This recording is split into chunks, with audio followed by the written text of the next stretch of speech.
হাজার কোটি মানুষের ভেতরে একজন হাদি ভালো। আকাশেতে লক্ষ তারা এক চাঁদের আলো, হাজার কোটি মানুষের ভেতর আমার ওসমান হাদি ভালো।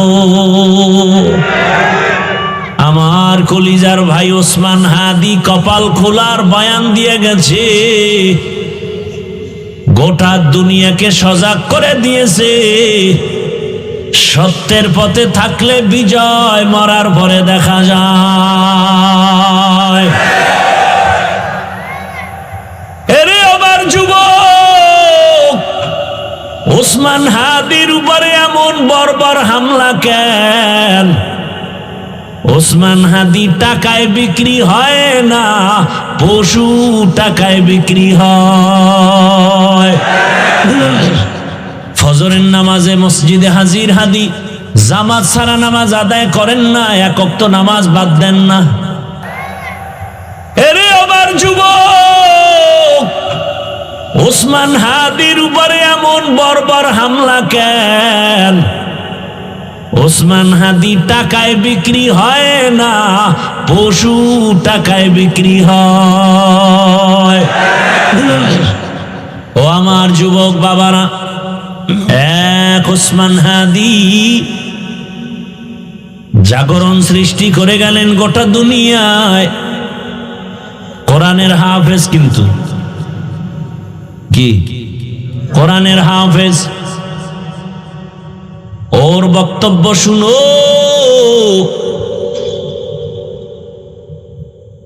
রাম বাম নাস্তিক সব হাদিকে নিয়ে কথা বলতো, টকশুতে কথা বলতো, কিন্তু বুঝতো না এই হাদির মধ্যে ঈমানের নূরের ঝংকার বাজতেছে। এখন সবাই তার বক্তব্য ফলো করে।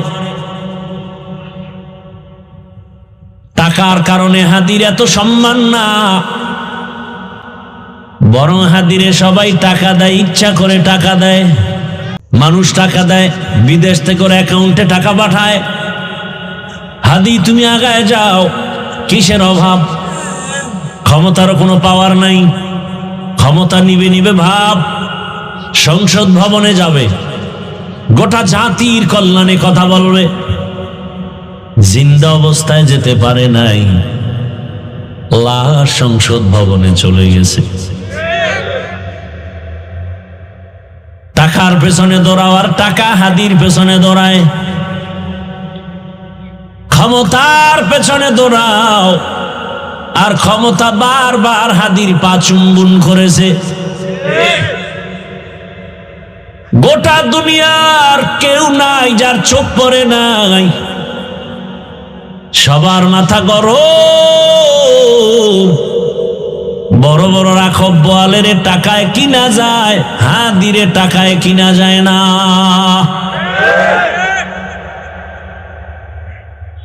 যুবকের কাছে অনুরোধ, কলিজা ভরে দোয়া করছি, আল্লাহ আমার দেশের আর একটা যুবক যেন হাদির মতো রাস্তায় ঝরে পড়ে না যায়। যুবক তুমি আবার দাঁড়াও, শক্তি আছে, মেধা আছে, এত টেনশন কেন? আমার রব আছে, বুদ্ধি আছে, লেখাপড়া করো, মেধা খাটাও, মোবাইল বাদ দিয়ে চরিত্র ঠিক করে আগায় যাও। গোটা দুনিয়া তোমার পাকে কদমকে চুম্বন করবে। এক একটা যুবককে বলবো তুমি এক একটা হাদি হয়ে নতুন করে আবার দাঁড়িয়ে যাও। যারা ভয় পেয়েছ মোবাইল ফালায় দে, গোটা দুনিয়া দেখবি তোর পিছনে ঘুরতেছে, গোটা দুনিয়া। একটা যুবক যুবকের মতো চরিত্র নিয়ে সামনে আগাও। ডাক্তার হও তো গোটা বিশ্বব্যাপী সুনাম অর্জনকারী ডাক্তার হও। ইঞ্জিনিয়ার হও তো গোটা দুনিয়াব্যাপী সুনাম অর্জনকারী ইঞ্জিনিয়ার হও।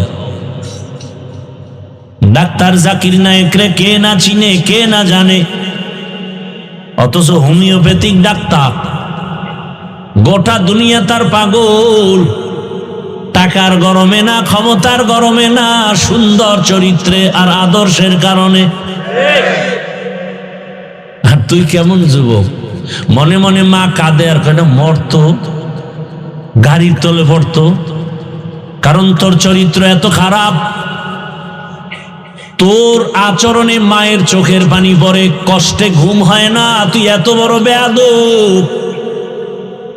মা চায় তুই মরে যা, বাবা চায় তুই মরে যা, কারণ তোর ব্যবহার এত খারাপ। অল টাইম মা বাবায় ভয় পায়, সন্তানকে কিছু বলতেও পারে না। কেমন বেয়াদব তুই যে তোর মা বাবায় তোরে ভয় পায়, তুই কত বড় দুশ্চরিত্র বেয়াদব। শিক্ষকেরা তোমাকে ভয় পায়, আলেম ভয় পায়, দুনিয়াওয়ালারা ভয় পায়, অথচ একটা মা বাবা তো সন্তানকে ভয় করবে না, বরং কলিজা দিয়া ভালোবাসবে। কিন্তু তোমার চরিত্র এত খারাপ। মা যদি বাধা দেয় মাকে গালি দাও, বাবা বাধা দিলে বাবাকে গালি দাও, শিক্ষক যদি তোমাকে কিছু বলে তুমি শিক্ষকের সাথে গালি দাও। তোমারে মনে হয় যেন সবাই গোপনে বরদোয়া করে, তুমি মরে গেলে সবাই খুশি হবে। এমন জীবন নিয়ে জন্ম নিছো রে বাবা, তুমি মরলে সবাই খুশি। জানা যায় কেউ আইতো না, কেউ আসবে না। আহা, মানুষের কান্না, জানাজা তো জানা যায়, আবার কান্না, কলিজা ভাঙা কান্নার আওয়াজ।